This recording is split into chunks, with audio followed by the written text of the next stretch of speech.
What is up, everybody? JT Sports here, back to you guys with another episode of the JT Sports Podcast.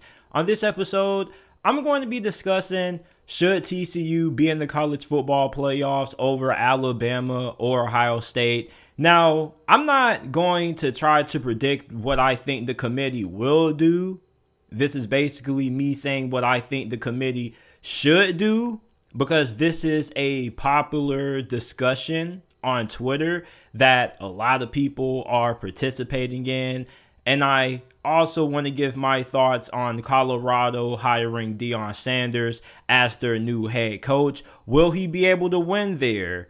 If this is your first time listening to the JT Sports Podcast, welcome. I appreciate you for tuning in. Make sure that you follow me on all of my social media pages. You can follow me on Instagram at JT_Sports_ and on Twitter at JT___. If you're listening to this episode of the podcast on YouTube, make sure that you leave a like, subscribe to the channel, upload NFL videos and college football videos daily. Also, remember that every video and episode that is uploaded on the YouTube channel is available in audio format on every single podcasting platform, wherever you get your podcast from.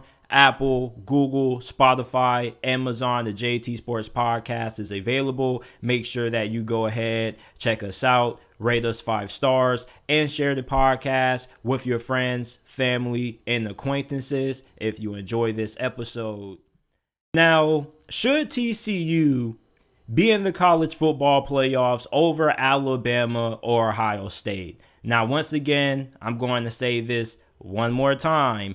I'm not trying to predict what I think the committee will do. This is me trying to tell you guys what I think the committee should do. And what the committee should do is put TCU in the playoffs. If they put Ohio State in, I can understand that. But at the same time, TCU still should be in at 4. If you want to slide Ohio State in at 3, okay, even though it kind of would make a little bit more sense to keep TCU at 3 and then you just slide Ohio State in at 4. I don't really think that Alabama really has a strong case for getting into the playoffs over TCU. When you look at all 3 of these teams' resumes, right? Their records, they both have 1 loss. You look at their records against teams currently ranked inside of the college football playoffs top 25.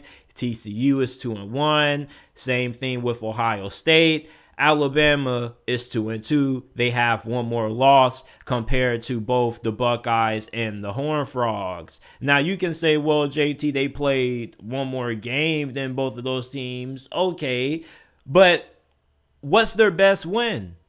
Because TCU's best win is against Kansas State, who just beat them for the Big 12 championship.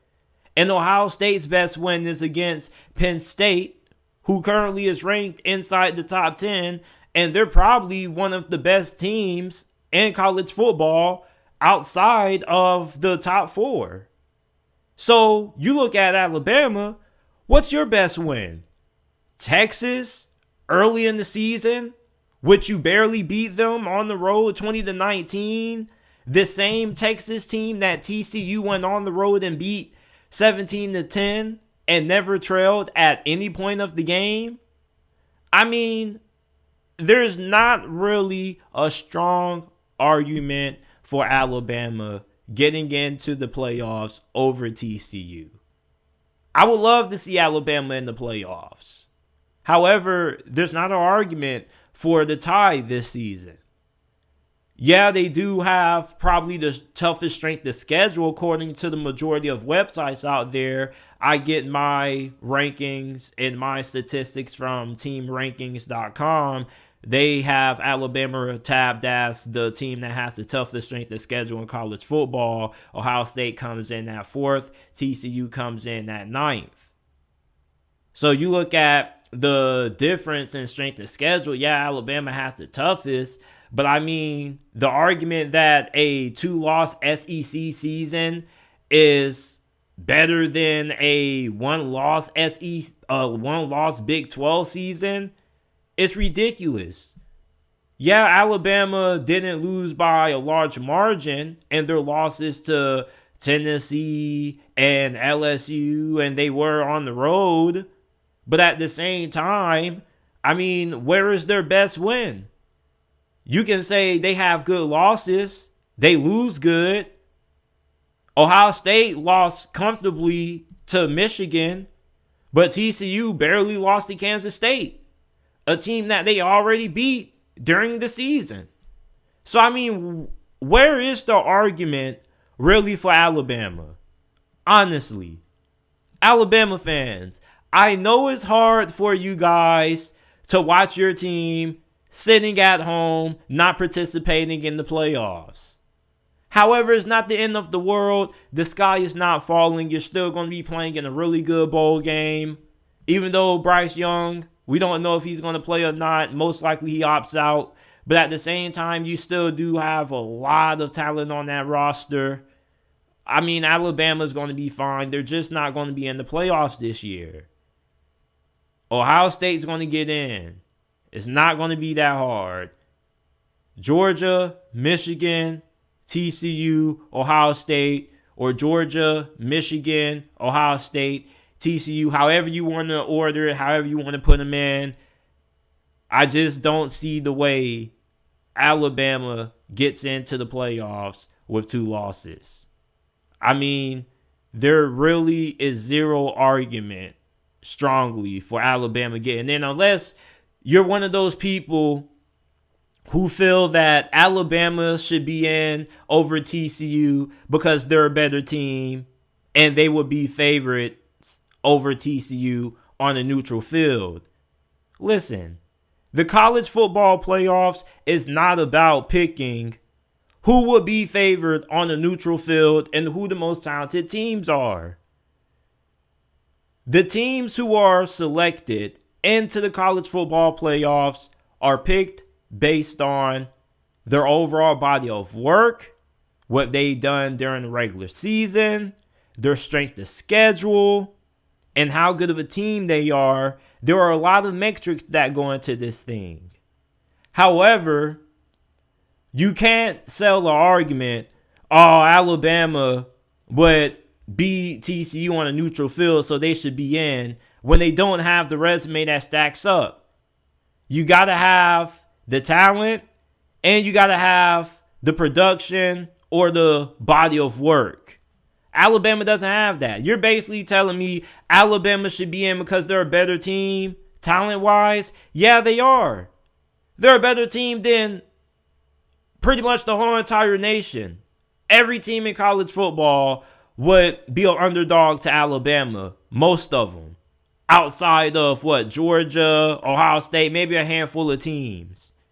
So to pitch this narrative that, we should put teams in based on who would be favorites or not, okay. I'm pretty sure there are a lot of teams that are not inside of the college football playoffs top 5 that probably would be a favorite over TCU. But that's not the point. It's about selecting the best 4 teams that also deserve to be in. So you got to pick the best teams that not only are the most talented, but also are the most deserving. I think a lot of people kind of get this a little bit misconstrued when we make these arguments about this team, about these teams and who should be in.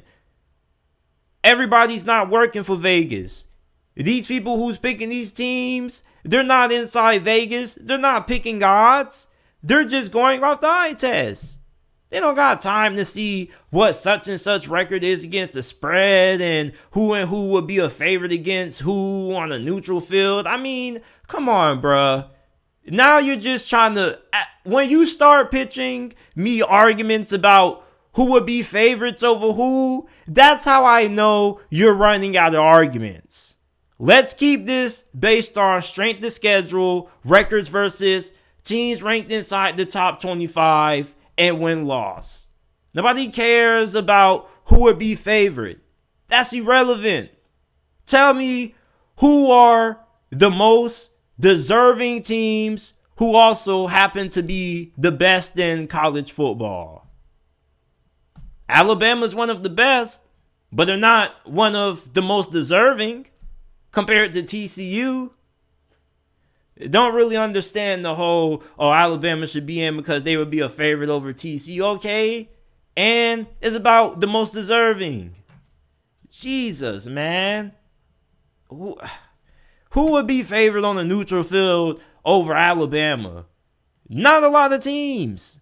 So, I mean, you look at Alabama's resume at the end of the day, it's not good enough to get in. Alabama fans, you're going to be sitting this one out this year. Okay? But you're still going to be playing in a really good bowl game. I don't think a 10-win, potentially 11-win season is the end of the world when you've been dominating college football for damn near a decade and some change. It's okay to let another team make it to the college football playoffs. It's okay to see another team win another championship every once in a while, Alabama fans. It's okay. It's okay. It's really crazy how good of a program Alabama is. If they're not winning a championship or if they're not winning a SEC championship every year, the sky is falling. They literally won the SEC championship a year ago. They won a national championship not too long ago neither. And we acting as if these boys haven't won anything in 100 years. I mean, come on. Just chill. Enjoy your 10, potentially 11-win season. Okay? It's not the end of the world, Alabama fans. Relax. You're trying to find too many ways to make an argument that isn't really an argument. It's done. Okay? When you start talking about who would be your favorite on the neutral field, that's how you know your argument is finished. Will Deion Sanders be able to win at Colorado? So, news has officially broke that he is going to be heading to Colorado to be their next head coach of their football program. Now, Colorado has only had 6 winning seasons since the year 2000. You look at Deion Sanders and what he has done during his time at Jackson State. 27-5, 2-time SWAC Coach of the Year. They recently just won the SWAC Championship once again. So you look at Deion Sanders, he definitely has shown that he knows what it takes to build a championship program, at least at a FCS level.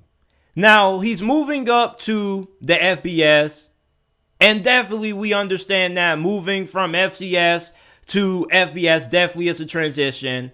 And then going from FCS to Power 5 is even a bigger transition. But at the same time, I think Deion Sanders, aka Coach Prime, is good for it. You know, people try to say, well, JT, he was only able to win at Jackson State because he was able to recruit such a dominant team. Okay, you don't think he's going to be able to recruit at a pretty high level at Colorado? Jackson State currently ranks 68th according to 24/7 Sports Team Talent Composite Rankings. There is no other team in the FCS that comes remotely close to where Jackson State is currently talent-wise. Jackson State also ranks higher on 247 Sports Team Talent Composite Rankings, higher than Kansas State, who just won the Big 12 championship, and Tulane, who just won the American. And they also have a roster that's more talented than the majority of the group of 5 schools out there and some of the bottom level Power 5 programs outside of, Kansas State, Tulane. You guys know what I'm talking about. So For Deion Sanders, I don't think his ability to recruit talent at Colorado is going to be a problem, especially when you consider the fact that Jackson State reportedly had a recruiting budget that in 2021 was less than $20,000. Okay, Colorado at least is going to spend more than $600,000 when it comes to recruiting. Now, how much they spend on recruiting and how much they put into their football program compared to the other Pac-12 programs such as Washington, Utah, Oregon, and USC and UCLA, probably not the same. Probably a significant gap. However, I think with Deion Sanders there, I definitely think that Colorado most definitely is going to be a little bit more committed to football with him being the head coach there than how they have been previously. And not to mention, Colorado football generated $21.5 million in ticket sales and donations in 2021. That's way more than what Jackson State brought in revenue last year. I think they only brought in $2.1 million. So I think with Deion Sanders going to a school that has way more resources, way more money, better facilities, he's going to have no problem winning and assembling a good team at Colorado. You know, his son, Shadur, is going to end up transferring to Colorado. There are reports out there that he's already trying to recruit some guys from the transfer portal. And then, not to mention, most likely Travis Hunter, the number one recruit from the previous recruiting cycle, who Deion flipped from FSU to Colorado, is most likely going to end up hitting the transfer portal as well. I think that the best players from Jackson State are probably going to follow Deion. I don't know how many of the coaches are going to follow Deion. If Jackson State is smart, they probably would retain a coach from Deion's staff and make him their next head coach. But maybe they go elsewhere. But I probably could see a good amount of assistants following Deion to Colorado. One thing about Deion Sanders is that when he's recruiting these players out of high school, or he's trying to sell these guys to come to Colorado out of the transfer portal, he can say, listen, I'm Deion Sanders. I'm a Hall of Fame cornerback.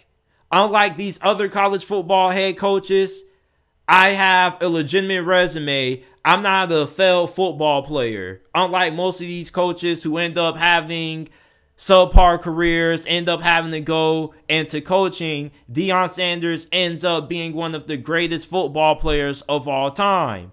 So he's telling recruits, I know what it takes to get to that level. I can help you get to that level. You come to Colorado and come play for Coach Prime. I can help develop and teach you and then get you to the league. And there have been some Jackson State players who have gotten to the NFL under Coach Prime during his time at Jackson State. So with him being at Colorado, I expect him to be able to win. How fast will he be able to win? I don't know. But I'm not expecting Colorado to have 1 or 2 wins in 2023. That's for sure. And I definitely think with Deion Sanders having the ability to now use NIL, really how NIL was used to bring in the recruiting classes that Texas A&M brought in. So I think now you can actually say, oh, well, Deion now, he can actually start, dishing some money out to get some of these top-level recruits. And also some of these better guys that's in the transfer portal. So I think Deion Sanders is going to be able to win that Colorado. Colorado is going to end up having a really good coaching staff. Because one thing about Deion Sanders, when you look at his staffs, all of them have many guys who have tons of coaching experience at all levels. Well, at the NFL level. So I think for Deion, I don't think the coaching staff is going to be an issue. I definitely think that there's going to be some players who follow him to Colorado. Everybody isn't going to come. And then he's probably going to snag some good guys out of the transfer portal also. So this is it for this episode of the JT Sports Podcast. If you made it to this point, thank you. I appreciate you guys for tuning in. Once again, make sure that you guys leave a like and subscribe on the channel.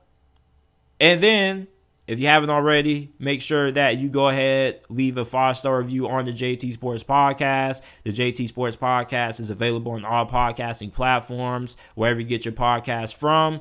Apple, Google, Spotify, Amazon. Go ahead, give us a 5-star review. We're trying to get the 50 5-star reviews by the end of December.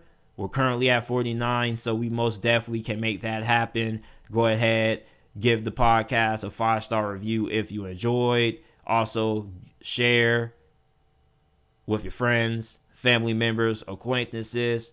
Then, lastly, before we get out of here, make sure that you give us a follow on Instagram and Twitter.